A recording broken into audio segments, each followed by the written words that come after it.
Shri Subbareddy will speak in Telugu. 5 minutes. Sir, आपकी बात आ गई है. Please bed. sir, thank you, sir. Kindly permit me to speak in Telugu also, sir. Sir, thank you for giving me the opportunity to speak on this bill, sir. I raised to oppose this bill in this present form because it is not addressing the problems of 29,000 farmers who have given 34,000 acres of farmland for Amravati capital without any payment under land pooling, sir. Sir గత 7 సంవత్సరాలుగా ఎదురు చూస్తున్న అమరావతి అభివృద్ధి చేసిన ప్లాట్లను 29,000 మంది రైతులకి ఆంధ్రప్రదేశ్ ప్రభుత్వం ఎలా ఎప్పుడు ఇస్తుందో అనే దానిపై క్లారిటీ లేదు సార్ ఈ బిల్లులో. Sir, and second thing is it's not defining that what constitutes capital and what is the definition of capital, sir? Our constitution mentions only capital of the country, sir.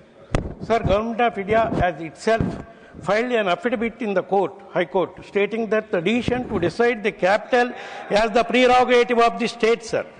On what basis Honorable Home Minister is moving this bill is my question, sir. Sir, when we have not decided what should be the capital of Uttarakhand, Jharkhand, Chhattisgarh and UP, Bihar and MP were bifurcated, sir. Why are you deciding in case of AP it is nothing but insulting the people of Andhra Pradesh, sir? ఆంధ్రప్రదేశ్కు ప్రత్యేక హోదా కల్పించే విషయంపై ఈ బిల్లులో ప్రస్తావన లేదు sir. ఈ విషయాన్ని ప్రస్తుత అధికార పార్టీ ఎప్పుడో మర్చిపోయింది సార్. కానీ వైఎస్ఆర్ కాంగ్రెస్ పార్టీ నిరంతరం దీన్ని డిమాండ్ చేస్తూనే ఉంటుంది sir. Sir, before I start my observations on the proposed bill, sir, I wish to make it abundantly clear on the floor of the House, sir. Neither the YSR Congress Party nor our leader Jagan Mohan Reddy garu ever opposed Amaravati, sir. In fact, he has constructed his house and party office in Amaravati only, sir. So, how can they say that we are against Amaravati? Even now you are walking out. Sir, Andhra Pradesh government 50,000 ఎకరాలు తీసుకున్నారు sir. కానీ ఇప్పటి వరకు ఏమీ అభివృద్ధి జరగలేదు sir. ఒక శాశ్వత నిర్మాణం కూడా జరగలేదు సార్. ఇంకా సొంత లెక్కల ప్రకారం అమరావతిలో 1 ఎకరం విస్తీర్ణంలో విద్యుత్, మురుగునీటి, పారుదల, నీటి సరఫరా, రోడ్లు మొదలైన సౌకర్యాలు అభివృద్ధి చేయడానికి ఒక్కొక్క ఎకరానికి 2 కోట్ల రూపాయలు అవసరం వద్దని ప్రభుత్వమే చెప్పింది సార్.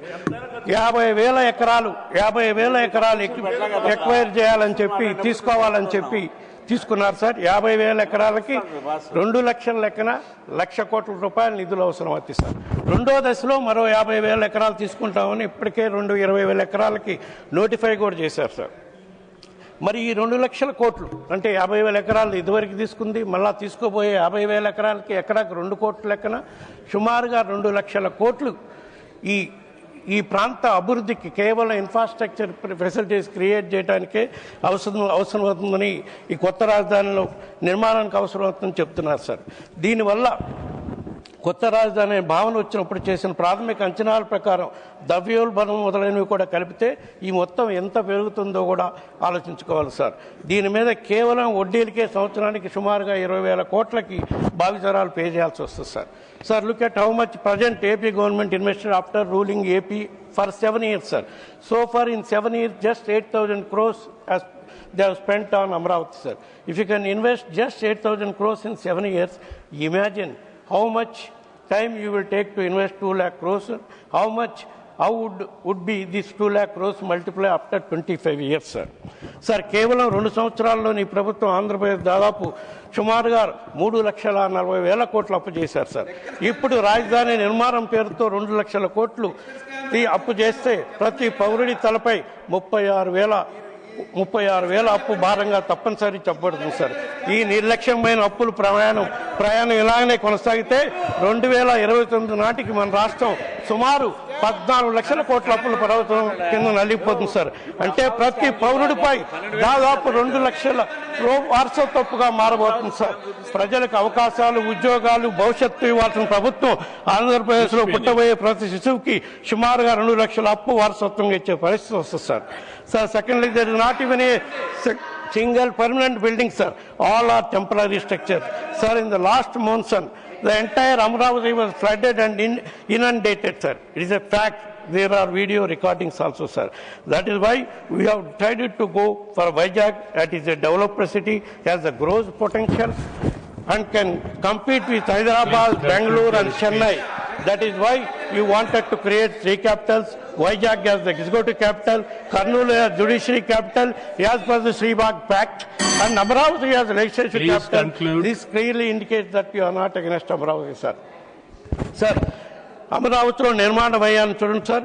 ఢిల్లీ, కలకత్తా, బెంగళూరు, చెన్నైతో పోల్చుకుంటే ఎక్కడైనా సరే సుమారుగా నిర్మాణం అయ్యే చదరపు గడికి 4,000 నుంచి 5,000 రూపాయలు ఉంటుంది సార్. కానీ అమరావతిలో ప్రభుత్వం ఇప్పటి వరకు ఫైనలైజ్ చేసిన టెండర్స్లో సార్ ఫస్ట్ స్క్వేర్ ఫీట్కి 12,000 రూపాయల నుంచి 13,000 రూపాయల రేట్లు ఫిక్స్ చేశారు సార్. ఉచితంగా ఇది కూడా సార్, ఉచితంగా నీరు, విద్యుత్ ఛార్జీలపై రాయితీలు ఇచ్చిన తర్వాత ఈ వ్యయం అంతా